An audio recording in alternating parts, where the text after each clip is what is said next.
6 men spotted a royal guard making his way alone to his post. They followed behind, jeering, shouting, hurling insults. They mocked his silence, ridiculed his country, and laughed at everything they assumed he represented. He didn't flinch, he didn't speak, and they saw that as weakness, so they rushed him all 6 at once. But what followed wasn't chaos. It wasn't a brawl. It was precision. Within 60 seconds, the laughter had vanished. They were on the ground, winded, restrained, and dead silent. Before we show you how a single guard dismantled a mob, make sure to subscribe and let us know in the comments where in the world you're watching from. Let's begin. London's autumn evening wrapped around Trafalgar Square like a cold embrace, the kind that seeps through your bones and reminds you that winter is coming. The golden glow of street lamps reflected off rain-slicked cobblestones, creating an almost ethereal atmosphere that tourists love to photograph. But this wasn't a postcard moment. This was the calm before a storm that would leave 6 men questioning every decision they'd made that night. Lance Corporal Thomas Ward stood at his ceremonial post, as motionless as the bronze lions that guarded Nelson's column behind him. To the casual observer, he appeared to be nothing more than a living statue, a tourist attraction in a scarlet tunic and towering bearskin hat. His eyes, barely visible beneath the shadow of his headgear, remained fixed on the middle distance, seemingly oblivious to the world around him. But those who knew better understood that every fiber of his being was alert, cataloguing every sound, every movement, every potential threat in his vicinity. The evening crowd was typical for a Friday night in central London. Tourists snapped selfies, couples walked hand in hand, and the usual collection of street performers entertained small crowds for loose change. But there was something else in the air tonight, a tension that seemed to crackle with electricity. Perhaps it was the unseasonably warm weather that had drawn larger crowds than usual. Or maybe it was just one of those nights when the city's energy felt particularly volatile. From a nearby pub, the King's Head, came the sound of raucous laughter and clinking glasses. It was the kind of establishment that attracted a certain type of clientele, those who believed that volume was a substitute for wit, and that intimidation was a form of entertainment. The pub had been Thomas's main concern for the past hour. As he'd watched the patrons grow, increasingly intoxicated and boisterous through the large windows, Thomas had been a royal guard for 3 years now, but his military career stretched back much further. What the public didn't know, what they couldn't know, was that beneath that ceremonial uniform lay the hardened body of a former SAS operative. His service record was classified, sealed away in files that would never see the light of day. The scars on his body told stories of operations in Afghanistan, Iraq, and places that didn't officially exist on any military map. The first sign of trouble came at exactly 9:47 p.m. Thomas made note of the time, as he'd been trained to do. 6 men stumbled out of the King's Head, their voices carrying across the square with the kind of aggressive joviality that usually preceded violence. They moved as a pack, feeding off each other's energy, each trying to prove he was the alpha of the group. Their leader was immediately obvious, a mountain of a man with Mac tattooed in crude block letters across his neck. His shirt strained against his bulk, and his movements had the swagger of someone accustomed to getting his way through intimidation. The others followed in his wake, like remora fish following a shark, each hoping to bask in his reflected menace. Thomas had encountered men like Mac before, in the back alleys of Kabul and the bombed-out buildings of Fallujah. They were bullies who mistook cruelty for strength, violence for power. They were also, invariably, cowards when faced with someone who could actually fight back. The group's initial target wasn't Thomas. They started with a young couple taking wedding photos near the fountain, making crude comments and deliberately walking through their shots. When the photographer politely asked them to move, Mac responded by knocking the camera from his hands, the expensive equipment shattering against the stone. "Oops," Mac said with a grin that revealed teeth stained yellow from years of chain smoking. "Should have been more careful, mate." The photographer looked as though he might protest, but one look at the 6 men surrounding him changed his mind. He gathered up the pieces of his camera, while his clients hurried away, their special day ruined by senseless aggression. Thomas watched all of this with growing tension, but he remained motionless. His orders were clear: maintain position unless directly threatened or unless civilian lives were in immediate danger. A broken camera, while unfortunate, didn't meet that threshold. But the group wasn't done. Emboldened by their easy victory, they began looking for their next source of entertainment. And that's when Mac's eyes fell on the perfectly still figure of Lance Corporal Thomas Ward. "Well, well, what have we here?" Mac said, his voice carrying the particular kind of menace that drunk men use when they want to sound intimidating. He swaggered over to Thomas's position, his friends forming a semicircle behind him like a pack of hyenas sensing weakness. Thomas remained motionless, his eyes fixed on the middle distance. To an observer, he appeared completely unaware of the approaching threat, but his body was already shifting into combat mode, adrenaline beginning to course through his veins as muscle memory kicked in from countless hours of training. "Look at this, boys," Mac continued, blowing cigarette smoke directly into Thomas's face. "A real-life toy soldier. Bet I can make him flinch." One of his companions, a wiry man with prison tattoos covering his arms, laughed nervously. "Come on, Mac, he's just doing his job." "Shut it, Danny," Mac snapped without taking his eyes off Thomas. "This tin soldier thinks he's better than us, standing there all high and mighty in his fancy dress-up costume." Thomas could smell the alcohol on Mac's breath, could feel the heat radiating from his body as he leaned in closer. Every instinct screamed at him to respond, to neutralize the threat before it escalated further. But his training held him in place. The Queen's Guard did not flinch. They did not react to provocation. They were living symbols of British resolve and discipline. Mac began circling Thomas like a predator, sizing up its prey. "You know what I think? I think this little dress-up game is for poofs. Real men don't play pretend soldier." The insult hung in the air like a poisonous cloud. Thomas had heard worse, much worse, from enemy combatants who were actually trying to kill him, but there was something particularly galling about being mocked by a man whose greatest act of courage was probably crossing the street without looking both ways. The other men began to grow bolder, encouraged by their leaders' brazenness. They started poking at Thomas's uniform, tugging at his tunic, making crude jokes about what he might be wearing underneath. One of them, emboldened by drink and group dynamics, reached for the brass buttons on Thomas's chest. That was when Thomas spoke for the first time, his voice barely above a whisper, but carrying the kind of authority that comes from years of commanding men in life-or-death situations. "Don't." The single word cut through the evening air like a blade. It wasn't shouted or even spoken with particular force, but there was something in the tone that made even Mac take a half-step backward. For just a moment, the masks slipped, and they caught a glimpse of the man beneath the ceremony, a man who had killed professionally and efficiently, who had faced down enemies that would give these street thugs nightmares. But the moment passed quickly. Mac's alcohol-fueled bravado reasserted itself, and he interpreted Thomas's warning as a sign of weakness rather than the courtesy it actually was. "Oh, it speaks," Mac laughed, the sound harsh and grating. "What are you going to do about it? Toy soldier, call your mummy." Thomas remained silent, but his body language shifted almost imperceptibly. To a casual observer, nothing had changed, but to someone trained in reading body language, someone like a former SAS operative, the signs were clear. His weight shifted slightly forward onto the balls of his feet. His hands, previously hanging loosely at his sides, now rested in positions that would allow for immediate action. His breathing became more controlled, more measured. The group's harassment escalated. They began pushing against Thomas, trying to knock him off balance. When that failed to get a reaction, they started making increasingly crude comments about the royal family, about his uniform, about his manhood. Danny, the wiry one who had initially urged caution, seemed to have overcome his reservations and was now participating with enthusiasm. "I bet he's never even been in a real fight," another member of the group said. This one was younger, barely out of his teens, with the kind of soft features that suggested he'd lived a sheltered life, despite his current behavior. Probably joined the army to avoid getting his ass kicked in school. Thomas almost smiled. At that, if only they knew about the Taliban fighters he'd tracked through the mountains of Afghanistan, or the insurgents he'd neutralized in the urban maze of Baghdad.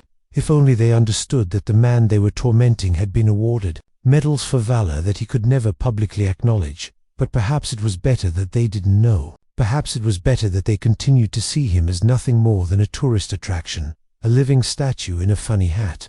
Because if they truly understood what they were dealing with, they might have the sense to walk away while they still could. The harassment continued to escalate, and Thomas found himself thinking about his training instructor back in Hereford, a grizzled sergeant major who had spent 30 years turning ordinary soldiers into the deadliest fighting force in the world. the most dangerous weapon you possess.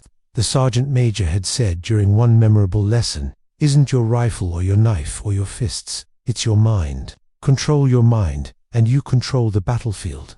Thomas was controlling his mind, but it was becoming increasingly difficult as the situation spiraled toward inevitable violence. The group had grown bolder with each passing minute, their harassment becoming more physical, more aggressive. They were testing boundaries, pushing to see how far they could go before facing consequences. The answer came when Danny, perhaps seeking to impress his friends, or simply too drunk to exercise good judgment, reached for Thomas's rifle. The SA-8 was more than just a weapon, it was a symbol of trust, of responsibility, of the solemn duty that Thomas had sworn to uphold. No unauthorized person was allowed to touch it, to hold it, to treat it as a prop in their drunken theater, and more importantly, it was loaded with live ammunition. The moment Danny's fingers made contact with the rifle's stock, something fundamental shifted in Thomas's demeanor. The ceremonial facade didn't crack, it evaporated entirely, revealing the combat veteran beneath. His hand moved with lightning speed, intercepting Danny's wrist with a grip that made the smaller man yelp in pain. "I said don't," Thomas repeated, his voice now carrying the full weight of his authority. The transformation was remarkable. One moment he had been a living statue, the next he was clearly a dangerous man who had reached the absolute limit of his patience. Mac's response was as predictable as it was stupid. Rather than recognizing the danger and backing down, he saw Thomas's reaction as an escalation that demanded an even stronger response.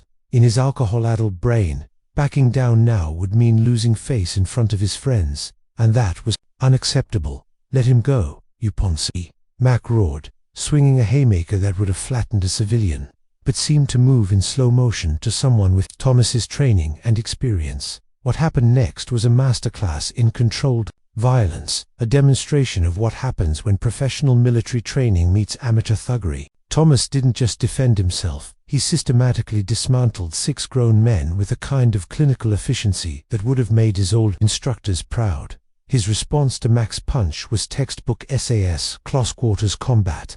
He sat the clumsy blow while simultaneously driving his palm upward into Mac's nose. The strike was perfectly calculated, hard enough to break cartilage and flood Mac's eyes with tears, but not hard enough to drive bone fragments into his brain. It was the difference between neutralizing a threat and committing murder, and Thomas had learned to make that distinction in places where the wrong choice could mean a court-martial or worse. Mac dropped like a stone, blood streaming from his shattered nose, his earlier bravado replaced by shocked confusion. He had probably never been hit by someone who actually knew how to fight, and the experience was both humbling and terrifying. But Mac's companions weren't ready to give up. The sight of their leader on the ground seemed to trigger some primal pack mentality, and they rushed Thomas simultaneously, apparently believing that numbers would overcome skill. They were catastrophically wrong. Thomas moved like liquid violence, flowing from one technique to another with the kind of grace that comes from thousands of hours of practice. When the young one with soft features charged from the left, Thomas caught him with a spinning back kick that folded him in half, driving all the air from his lungs and leaving him gasping on the cobblestones like a fish out of water. Danny, still nursing his injured wrist, tried to attack from behind, apparently not having learned his lesson about touching things that didn't belong to him. Thomas sensed the approach without even turning around, using the butt of his rifle to deliver a precise strike to Danny's solar plexus. The impact was perfectly calibrated, hard enough to incapacitate, but not hard enough to cause permanent damage. The remaining 3 attackers hesitated for just a moment, suddenly aware that they were facing something far more dangerous than they had anticipated. That moment of hesitation was all Thomas needed. He dropped into a combat crouch, sweeping the legs of 2 men simultaneously with a move that demonstrated both his flexibility and his understanding of leverage and balance. They went down hard, their heads cracking against the stone with sounds that made the gathering crowd wince in sympathy. The final attacker, perhaps the smartest of the group, or simply the most cowardly, turned to run. But Thomas had already committed to the engagement, and his training dictated that all threats be neutralized before any could escape and potentially return with reinforcements or weapons. A single leap closed the distance between them, and Thomas brought the fleeing man down with a tackle that would have made a rugby player jealous. They hit the ground together, but only Thomas got back up. The entire confrontation had lasted less than 30 seconds. 6 men, full of aggression and alcohol-fueled confidence, lay scattered across the cobblestones like discarded toys. Some were unconscious, others were conscious but incapacitated by pain, and all of them were reconsidering their life choices. Thomas stood among the carnage, adjusting his bearskin hat with one hand while keying his radio with the other. His uniform was barely disheveled, his breathing only slightly elevated. To anyone who hadn't witnessed the fight, he appeared to be the same motionless statue he had been moments before. "Control, this is Post 7, he said into his radio, his voice calm and professional. 6 civilians require medical attention and police collection. Attempted weapon theft and assault on a guard position." The response was immediate and overwhelming. Within minutes, the square was flooded with police vehicles, their blue lights painting the Victorian architecture in stark, dramatic colors. Armed response officers took positions around the scene, while paramedics rushed to attend to the injured men. A crowd had gathered, drawn by the commotion and the sight of 6 grown men laid out on the ground by a single guard. Most of them were tourists, their cameras and phones capturing every moment for social media posterity. But there were also locals in the crowd, and their expressions were quite different from the tourists' excited chatter. "Bloody idiots," an elderly woman muttered, shaking her head as she watched the paramedics work. "Thought they could intimidate one of Her Majesty's guards. Don't they know these lads are proper soldiers?" A businessman in an expensive suit nodded in agreement. "Saw the whole thing. Those thugs got exactly what they deserved. Guard showed remarkable restraint. Actually, could have done much worse." Inspector Sarah Collins arrived on scene within 10 minutes, her practiced eye taking in the situation with the kind of professional assessment that comes from 20 years of police work. She had dealt with incidents involving the Royal Guards before, though none quite this dramatic. "Lance Corporal Ward," she said, approaching Thomas's position with the kind of respectful demeanor that police officers reserve for military personnel who have clearly been in the right. "I'll need a full statement, but first, are you injured?" "No, ma'am," Thomas replied, his attention still focused on his assigned sector. "All 6 subjects attempted to interfere with my duties and equipment. Minimum force was used to neutralize the threats." Inspector Collins suppressed a smile. "Minimum force." She glanced at the 6 men being loaded onto stretchers and wondered what maximum force might have looked like. 3 of them would require hospital treatment, though none of their injuries were life-threatening. It was a masterclass in controlled violence, enough to end the threat, not enough to end the threats permanently. The investigation that followed was thorough but brief. CCTV cameras from multiple angles had captured the entire incident in high definition, providing irrefutable evidence of what had transpired. The footage would later be used in training seminars as an example of proper escalation of force and the importance of maintaining discipline under pressure. Witness statements were consistent and overwhelming in their support of Thomas's actions. Not a single person who had observed the incident suggested that he had used excessive force or acted inappropriately. If anything, the consensus was that he had shown remarkable restraint in the face of sustained provocation. As the police wrapped up their investigation and the injured men were taken away for medical treatment, a different kind of crowd began to gather. Word of the incident had spread through social media with the kind of viral velocity that modern technology enables. People were arriving specifically to see the guard who had single-handedly defeated 6 attackers. Thomas remained at his post throughout all of this, maintaining his ceremonial duties even as chaos swirled around him. It was a demonstration of professionalism that impressed even the hardened police officers and emergency responders who had seen everything in their careers. A little girl, perhaps 8 years old, approached with her parents. She was clutching a small Union Jack flag, the kind sold by street vendors to tourists. Her parents hung back, clearly uncertain about the appropriateness of approaching a guard who had just been involved in a violent incident. But the little girl had no such reservations. She walked right up to Thomas and offered him the flag with the kind of innocent gesture that cuts through all the complications of adult life. "Thank you for protecting us," she said in a voice barely above a whisper. For the first time all evening, Thomas allowed his professional mask to slip slightly. He accepted the flag with a nod so subtle that only the girl and her parents would have noticed it, tucking it carefully into his belt where it would remain for the rest of his shift. The crowd began to disperse as the excitement died down, but the story was far from over.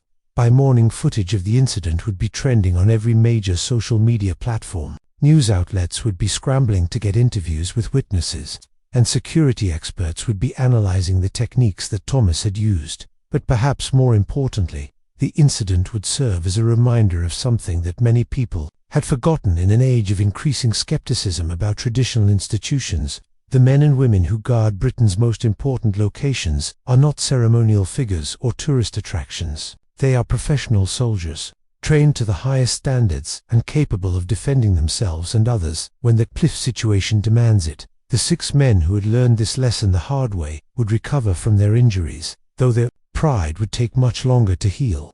Mac would require surgery to repair his broken nose, and all 6 would face charges ranging from assault to attempted theft of military equipment. The next morning brought a media frenzy that Thomas could never have anticipated.